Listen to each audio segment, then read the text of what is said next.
my name's Jonathan Zalewski, and I'm a resource teacher with the French Language School Board here on PEI.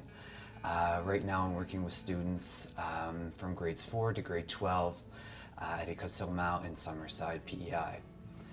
Today I'm going to speak to you about the PEI Literacy Alliance's new initiative that they're introducing into their Ready, Set, Learn summer tutoring program.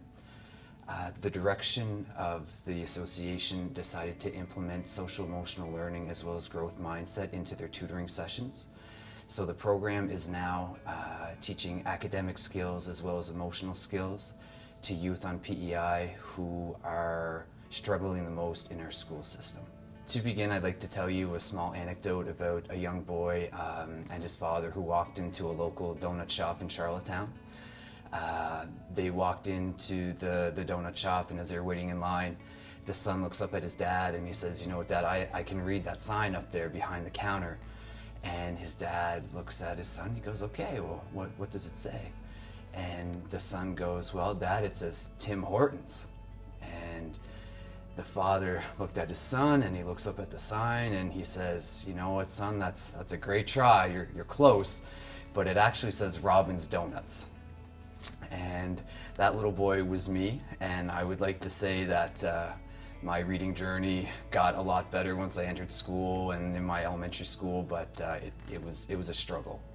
And as I was going through school, I used to just look at the pictures, and I had a really good memory, so I was able to kind of recount the story, and I was really able to kind of slip through the cracks for quite a few years until I hit middle elementary school, where we had moved on to more novels, and there were no pictures to really go off of. And I remember very clearly my teacher, Mrs. Grandy, she gave us out chapter books, and I got one. It had a young man on it with a wolf, and there were no pictures in the entire book. And after about 20 minutes of leafing through it, trying to pick out a word or two here and there, I went up to Mrs. Grandy and I gave her a book back, and I said, "You know what, I'm done." And she said, "You're done, really? Like, that was fast." And I said, "Yeah, no, I read the whole thing." And she said, "Okay, well, come and sit. Like, let's talk a little bit about what you read today."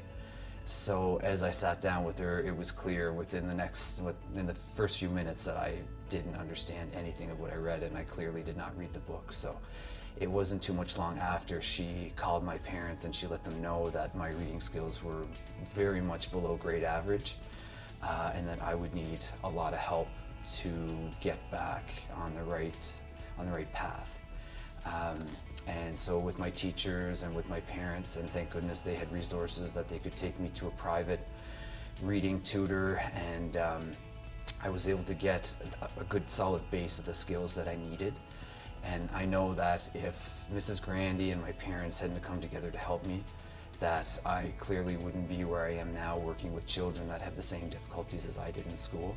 So I know that if my teacher hadn't have brought that to the attention of my parents, that I know that I wouldn't be here today working with students who are having the same struggles that I did going to school.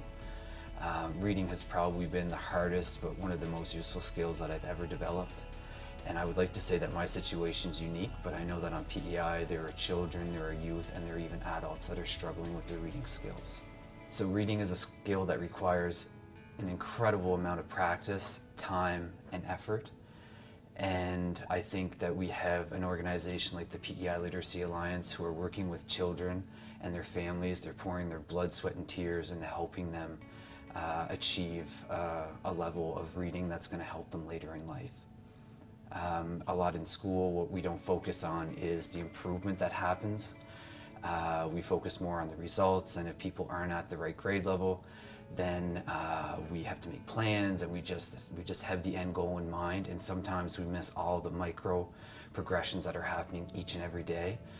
And we see that in sports at school, we see it in the classroom, we see it outside the classroom socially, and that's really something that we have to be keeping an eye on, and to keep reminding students and being specific about what we're seeing so that they keep their motivation up. Another thing that I see a lot in my classroom, in the hallways, in other people's classrooms and discussions that we have, are the internal dialogue that students are having, especially those who are struggling.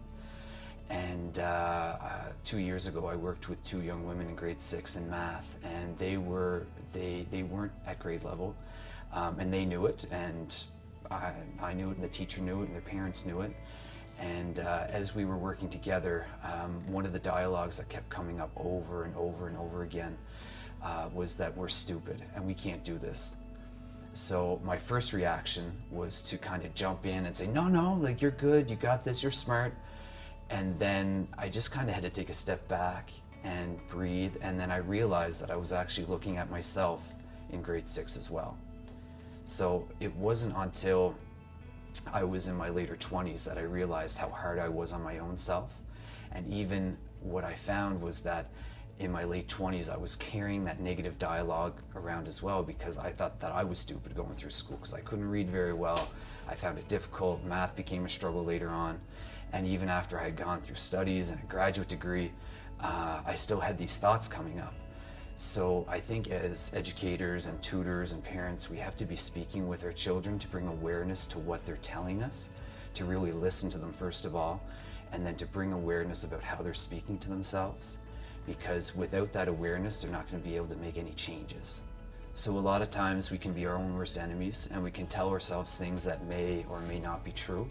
So that's why we have to be working with our youth to be able to identify with them what they are saying to themselves, how they're feeling, and to share our own struggles, because then they're going to see that we're not perfect either, that we went through difficult times, and it makes us more human.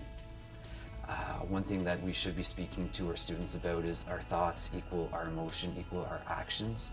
So if our thoughts are always negative, our emotions are going to be negative, and then our actions are going to be negative, which are going to lead to negative results. So to kind of flip that on its head, and just to make sure that whenever students are speaking to themselves negatively, that they're able to get out of that rut and that they're able to move forward.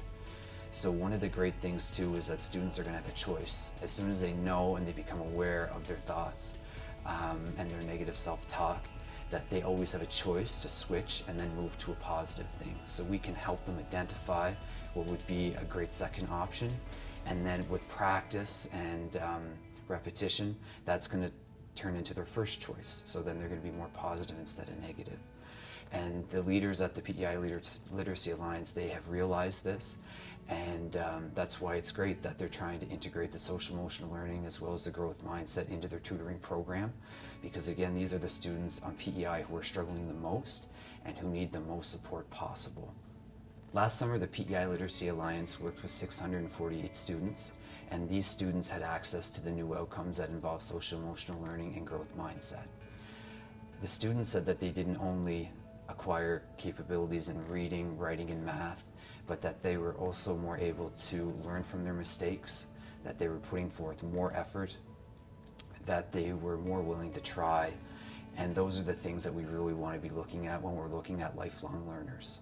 Before I wrap up, I'd just like to recount an Aboriginal legend wherein there's a grandfather speaking to his grandson, and the grandfather looks at the grandson and he says, "Grandchild, there is a battle raging inside of me, and there are two wolves, and one wolf is an evil wolf, and he represents fear and ego and inferiority and anger.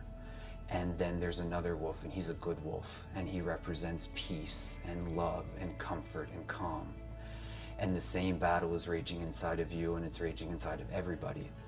And the grandson looks at the grandfather and he says, "Well, how do you know who wins?" And the grandfather looks at him and he says, "It depends on which one you feed." So whenever you're working with your students or your children this summer, we really have to be making sure on which wolf that we're trying to feed as we work with them. It can't be us that feed the wolf, it has to come from the child. So we really need to make sure that we're not only telling kids that they're great and that they're doing an excellent job, we need to make sure that whatever they're telling themselves, they believe themselves. So that's why we have to bring into awareness how they're speaking to themselves, replace any negative talk with another option so that's their go-to, and that's how we're going to be able to move forward. So thank you very much, and I hope you folks have a great summer.